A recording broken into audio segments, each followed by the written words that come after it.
திண்டுக்கல் மாவட்டத்தில் மலைகளின் இளவரசி என அழைக்கப்படும் பிரபலமான சுற்றுலாத்தலமாக விளங்குவது கொடைக்கானல்.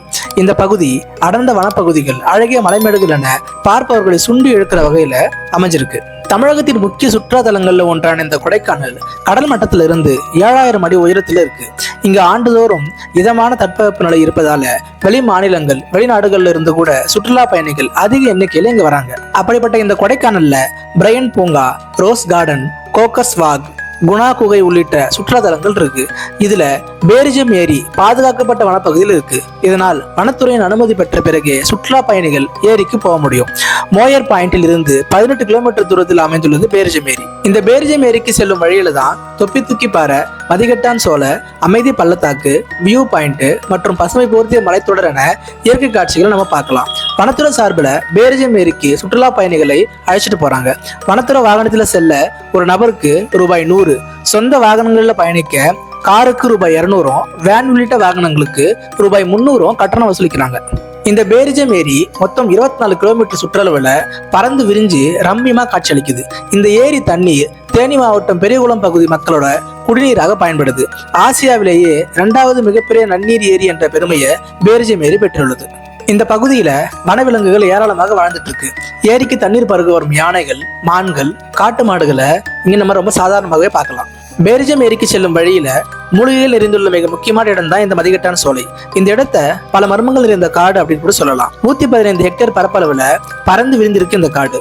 இன்று வரை இந்த காட்டில் அப்படி என்ன இருக்குது அப்படின்றது மர்மமாகவே இருக்கு.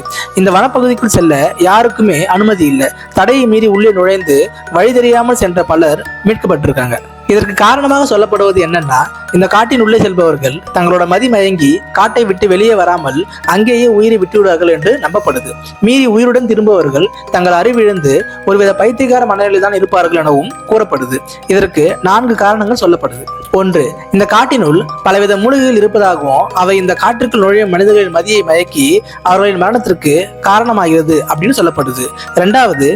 சித்தர் போகர் உருவாக்கிய சிலை ஒன்று இந்த காட்டில் இருப்பதாகவும் அந்த சிலையை பாதுகாக்க சித்தர்களின் சித்து விளையாட்டு தான் காட்டினுள் அத்துமீறி நுழைபவர்களை இவ்வாறு பைத்தியகார மனநிலைக்கு கொண்டு செல்கிறது அப்படின்னும் சமயத்தில் மரணத்தை சம்பவிக்கிறது அப்படின்னும் கூறப்படுது. 3.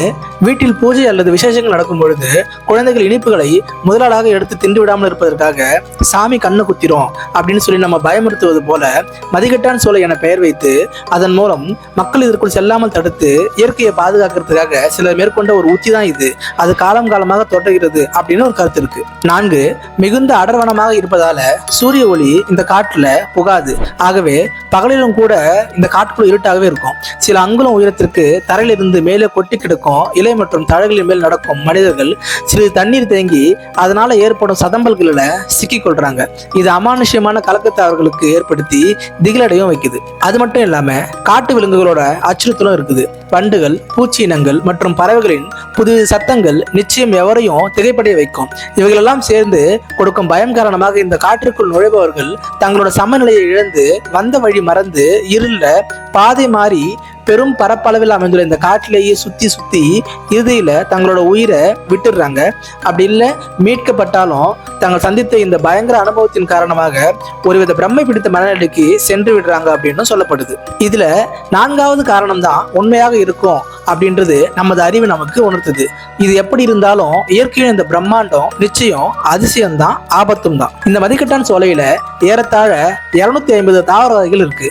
அதுல 42 வகை தாவரங்கள் சிறந்த மருத்துவ குணங்களை கொண்டிருக்கு. குறிப்பாக செலட்ரஸ், அழுகண்ணி, காட்டு செண்பகம், கம்பளி வெட்டி, சோலை அரளி போன்ற 5 வகை அரிய தாவரங்கள் இந்த பகுதியில் இருக்கு. அது மட்டும் இல்லாம விலையுயர்ந்த மலர் கல்பாசி, உலகிலேயே அரிய அதிக விலையுயர்ந்த ஆர்கிட் மலர்கள் இங்கு காணப்படுது. இது தவிர போலியோஸ், ஃப்ரக்டோஸ், ப்ரூட்டிகோஸ் எனும் 3 வகையான கல்பாசிகளும் இங்க இருக்கு. இவை சீதோஷ்ண நிலையை நிர்ணயிப்பதுல முக்கிய பங்கு வகிக்குது. இங்கு பாசிகள் பூஞ்சைகளின் கூட்டு தொகுப்பாகிய லைக்கன்கள் காணப்படுது. இதுல பாசியானது ஒளிச்சேர்க்கை மூலம் உணவு உற்பத்தி செய்து பூஞ்சைகளுக்கு அளிக்குது. மேலும் பூஞ்சையானது காற்று மண்டலத்தில் உள்ள ஈரப்பதத்தை உறிஞ்சி பாசிகளுக்கு கொடுக்குது. இந்த வனப்பகுதியில ஓங்கி உயர்ந்து வளர்ந்துள்ள சோலை மரங்கள் நிறைந்து இருப்பதால எந்த திசையில் இருந்து பார்த்தாலும் ஒரே மாதிரியாக தெரியும் அதிசயம் காண்போரை வசீகரிக்குது. இந்த வனத்துல தரைப்பகுதியில 6 அங்குலம் உயரத்துக்கு இலை சருகுகள் பரவி கிடக்குது. இவை மழை நீரை அப்படியே சேகரித்து வைத்துக் கொள்ள உதவுது. இதனால இந்த வனப்பகுதியை உயிருள்ள நீர்த்தேக்கம் அப்படின்னு அழைக்கிறாங்க. இவை பல நீர்நிலைகளுக்கு நீரை வழங்கும் மூலாதாரமாக இருக்கு. பல உயிரினங்களின் வாழிடமாகவும் இருக்கு. கொடைக்கானலுக்கு வருவோர் நிச்சயம் ஒரு முறை பேரிஜம் ஏரி பகுதிக்கு போய் பார்த்துட்டு வரலாம். பேரிஜம் ஏரியானது பாதுகாக்கப்பட்ட வனப்பகுதி. இந்த பகுதியில விலங்குகளின் நடமாட்டம் அதிகமாக இருக்கு. அதனால பாதுகாப்பு கருதி குறைந்த சுற்றுலா பயணிகளே அனுமதிக்கப்படுறாங்க. செவ்வாய்க்கிழமை தவிர அனைத்து நாட்களும் காலை 9:30 மணி முதல் பிற்பகல் 3 மணி வரை அனுமதி இருக்கு. மதிகட்டான் சோலைக்குள்ள சென்று பார்த்தால் திசைகளே தெரியாது. இதனால் உள்ளே செல்பவர்கள் திசை மாறி சென்ற ஆபத்தில் சிக்கும் நிலை இருக்கு. எனவே சுற்றுலா பயணிகள் உள்ளே செல்ல அனுமதி இல்லை.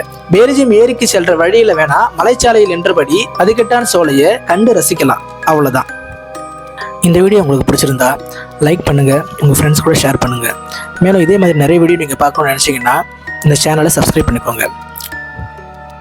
இதே மாதிரி உங்களுக்கு ஏதாவது வீடியோ வேணுன்ற சஜஷன் இருந்ததுன்னா அதை கமெண்ட் பாக்ஸில் தெரிவிங்க. நன்றி, வணக்கம்.